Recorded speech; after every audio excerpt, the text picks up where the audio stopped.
Dictation 5 second बाद start.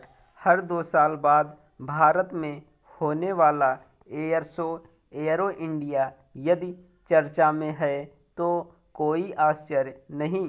इसमें 98 देशों की 700 से अधिक रक्षा कंपनियां या उनके प्रतिनिधि भाग ले रहे हैं। यह केवल विमानों या विमानन से जुड़े उत्पादों की विशाल प्रदर्शनी है, बल्कि इसमें इस बार बड़े बड़े सौदों को भी अंजाम दिया जा रहा है। विशेष रूप से एयर इंडिया के साथ बोइंग और एयरबस के समझौते की चर्चा चहुं ओर है और यह खुशी की बात है कि कोई भारतीय कंपनी अंतर्राष्ट्रीय स्तर पर ज़्यादा विमानों के साथ प्रतिस्पर्धा करने में सक्षम होने वाली है।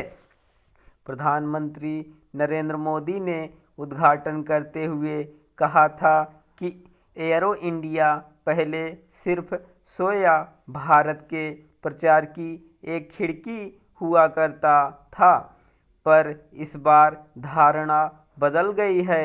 न केवल देखने वाले जुटे हैं, खरीदने वाले भी खूब आए हैं। भारत का झुकाव केवल आयात बढ़ाने पर नहीं, बल्कि रक्षा उत्पादों के निर्यात पर भी है। प्रधानमंत्री ने बताया है, केंद्र सरकार 2024-25 तक रक्षा निर्यात को $1.5 अरब से बढ़ाकर $5 अरब करने का लक्ष्य बनाकर चल रही है। खास यह कि एयरो शो में इस बार निजी क्षेत्र की बड़ी भूमिका है। रक्षा के अलावा नागरिक उड्डयन क्षेत्र का भी भरपूर योगदान है। भारत में चूंकि खरीदने की क्षमता बढ़ी है, इसलिए यहाँ ऐसे अमीर बड़ी संख्या में हैं जो छोटे विमान खरीदने की स्थिति में हैं। विमानन का क्षेत्र पहले सरकारी क्षेत्र के लिए एक तरह से आरक्षित था, पर अब असंख्य भारतीय कंपनियां भी विमानन क्षेत्र में बड़े लक्ष्य के साथ आगे चल रही हैं। बेंगलुरु में आयोजित एशिया के सबसे बड़े इस 5 दिवसीय उड्डयन मेले में अरबों डॉलर के समझौते हो रहे हैं। भारत उड्डयन के मामले में संभावनाओं से भरा देश है।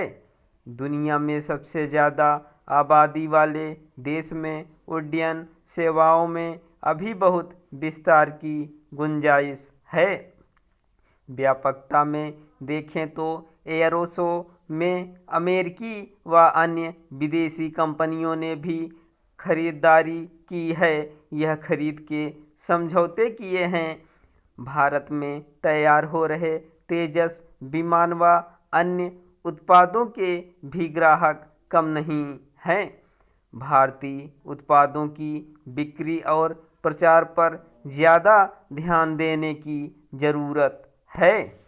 इस बार एयर शो में सबसे खास यह है कि $80 अरब से ज़्यादा का समझौता तो एयर इंडिया ने अमेरिकी कंपनी बोइंग और फ्रांसीसी कंपनी एयरबस के साथ किया है।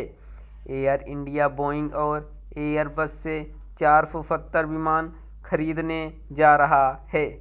भारत से हुई इस मांग से अमेरिका और फ्रांस में खुशी का माहौल है। दोनों देशों के राष्ट्रपति ने भारतीय प्रधानमंत्री से बात करके खुशी का इजहार किया है। यह ऑर्डर इतना बड़ा है कि अमेरिका व फ्रांस में बड़ी संख्या में नौकरियां पैदा होंगी।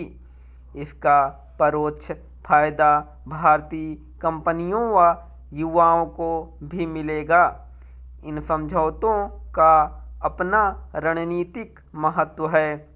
भारत अपनी क्षमताओं के अनुरूप लगभग सभी ताकतवर देशों के साथ मिलकर चल रहा है। एक सुरक्षित दुनिया के लिए भी इन देशों के साथ भारतीय हित का जुड़ाव जरूरी है। अमेरिकी राष्ट्रपति जो बाइडेन ने इस समझौते को पारस्परिक रूप से लाभकारी सहयोग की चमकदार मिसाल बताया है। फ्रांस के राष्ट्रपति इमैनुएल मैक्रो ने इस भारत और फ्रांस की रणनीतिक साझेदारी का नया चरण बताया है। वस्तुतः यह एक बेहतरीन उदाहरण है कि निजी क्षेत्र का व्यवसाय भी विश्व राजनय को प्रभावित करता है। बेशक इस एरो शो से देश मजबूत हुआ है। स्टॉप।